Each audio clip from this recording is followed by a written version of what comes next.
ஆறுமுகம் வந்து எல்லாத்துக்கும் காரணம் இந்த சஞ்சய் தான் வந்து தூண்டி விட்டு இந்த மாதிரி வேலை பண்ணியிருக்கான். தயவுசெய்து நான் சொல்கிறது எல்லோரும் நம்புங்க. இந்த சஞ்சய் தான் எல்லா விஷயம் பண்ணியிருக்கா.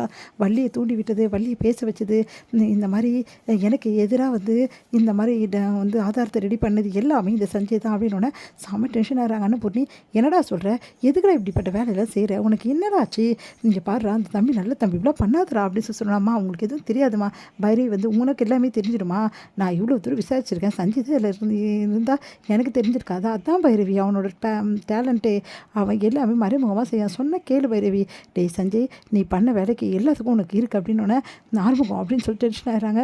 சரி ஃபார்மாலிட்டிஸ்லாம் முடிச்சுட்டு வா, உன்னை வந்து கூப்பிட்றாங்க, நாங்கள் போய் வெளியே நிற்கிறோம், இப்படிலாம் பண்ணாத அப்படின்னு சொல்லிட்டு போகிறாங்க. சாரி சஞ்சய் அப்படி சொல்லிட்டு வந்து சொல்லிட்டு போகிறாங்க பைரவி. இதை பார்த்து சஞ்சய் வந்து அப்படியே கூலாக நிற்கிறாரு. உடனே வந்து ஆரம்பம், என்ன பைரவிக்கு எந்த விஷயமும் தெரியவில்லைன்னு பார்த்தியா, கூடி சீக்கிரம் பைரவிக்கு உன்னோட உண்மையான முகம் என்னன்னு சொல்லிட்டு கண்டிப்பாக நான் காட்டுறேன் அப்படி சொல்லிட்டு போகிறாங்க.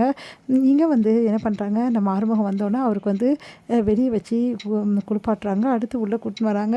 அப்போ ஆறுமுகத்துக்கிட்ட அவங்க அம்மா வந்து மன்னிப்பு கேட்குறாங்க. மன்னிச்சிட்டுப்பான்னு சொல்லிட்டு ஆறுமுகத்தை வந்து அவங்க சித்தப்பா, அதுக்கப்புறமா வந்து நம்ம சிந்து, அதுக்கப்புறம் சிவாய்க்கு எல்லாருமே வந்து ஆறுமுகம் எப்படியும் நல்லபடியும் வெளியே வந்துட்டேன், எல்லாத்துக்கும் காரணம் பைரவி தான், பைரவி இல்லைன்னா நீ இல்லை அப்படின்ட்டு சொல்லிட்டு இருக்காங்க.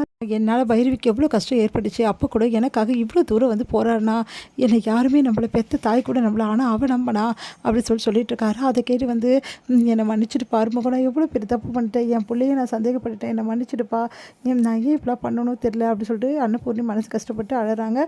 சாமிக்கிட்ட போய்ட்டு, என்ன சாமி நான் இப்படி பண்ணிட்டேன், என் பெற்ற பிள்ளைய நான் இப்படி பண்ணிட்டேன்னு அழறாங்க. அப்போ கரெக்டாக அங்கே வராங்க சிந்து, என்னத்தை ஏன் அதை அழறீங்க, அழாதீங்க அப்படின்னோடனே, நான் பண்ணது எவ்வளோ பெரிய தப்பு, யார் நம்மளாம், நான் நம்பியிருக்கணும் என் பிள்ளைய, நான் நம்பாமல் விட்டுட்டேன்டா அப்படின்னா. ஆமாம் அத்தை, அன்றைக்கும் நீங்கள் சிவாவை டாக்டரை வந்து நம்பாமல் விட்டுட்டீங்க, டாக்டர் ரொம்ப நல்லவர், உங்கள் பெத்த பிள்ளை எப்படி நீங்கள் நம்பாமல் விட்டீங்களோ அதே மாதிரி தான் வந்து டாக்டரையும் விட்டுட்டீங்க, டாக்டரை நீங்கள் நம்பியிருக்கணும், நீங்கள் நம்பலை, உண்மையிலே டாக்டர் விஷயத்துலேயும் நீங்கள் வந்து தப்பு பண்ணிட்டீங்க அத்தை, இந்த விஷயத்தை நான் எப்படி உங்ககிட்ட சொல்லுவேன், சொன்னால் இன்னும் நீங்கள் வருத்தப்படுவீங்க அப்படின்னு சொல்லிட்டு சிந்து யோசிச்சுட்டு இருக்காங்க. என்ன சிந்து என்ன யோசிக்கிற அப்படின்னோடனே, ஒன்றும் இல்லை அத்தை, சும்மா தான் அப்படின்னு சொல்கிறாங்க. இங்கே வந்து காயத்ரி வந்து ரொம்ப சந்தோஷமாக வந்து அவங்க அண்ணன்கிட்ட வந்து பேசிகிட்டு இருக்காங்க. அண்ணன் நீ வருவேன்னு யாருமே நம்பலைண்ணே, ஆனால் கண்டிப்பாக வந்து அண்ணி நம்பினாங்க, அண்ணி வந்து உனக்கு கிடைச்ச பொக்கிஷன்னு அப்படின்னு சொல்லிட்டு இருக்காங்க. அடுத்து வந்து பெட்ரூமுக்கு வர ஆறுமுகம் வந்து அப்படியே வந்து உடம்பெல்லாம் வந்து நல்லா அடிச்சிருக்காங்க. அதனால் அவரால் ஒன்றுமே பண்ண முடியல, சரியாகவே வந்து எந்த வேலையும் செய்ய முடியல. அதனால் வந்து நம்ம பைரவி அவருக்கு ஹெல்ப் பண்ணுறாங்க. ஆறுமுகம், எதுவாக இருந்தாலும் என்ன கூப்பிட்டு நான் ஹெல்ப் பண்ணுறேன், யார் உன்னை இந்த மாதிரி வந்து போட்டு அடிச்சது அப்படின்னோடனே, நான் சொன்னால் மட்டும் இவன் நம்பிடுவா போகிறா, அந்த சஞ்சய்ன்னு சொன்னால் நீ நம்பிடுவியா, நம்ப மாட்டல, அப்புறம் என்ன யாரோ அடித்தாங்க விடு அப்படின்றாரு.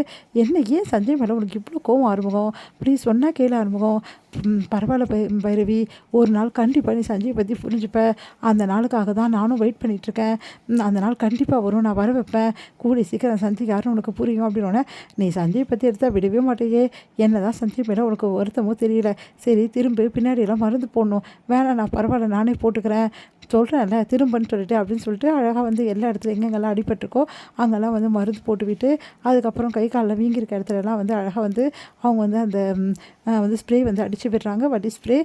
ஆறுமுகம் வந்து ரொம்ப தேங்க்ஸ் பைரவி, எனக்காக எவ்வளோ செய்கிற அப்படின்னு சொல்லிட்டு நெகிழ்ச்சி அடைகிறாரு. உனக்காக ஒன்றும் நான் செய்யலை, சரி அத்தை பாவமாச்சு, அவங்க பிள்ளை கஷ்டப்படக்கூடாதுன்னு செய்கிறேன், வேறு ஒன்றும் கிடையாது அப்படின்றாங்க. கேட்டு ஆறுமுகம், போதும் நான் நம்பிட்டேன் அப்படின்றாரு. நீ நம்பலனாலும் இதுதான் நெசம் அப்படின்னு சொல்லிட்டு போகிறாங்க. உடனே வந்து சிரிக்கிறாரு.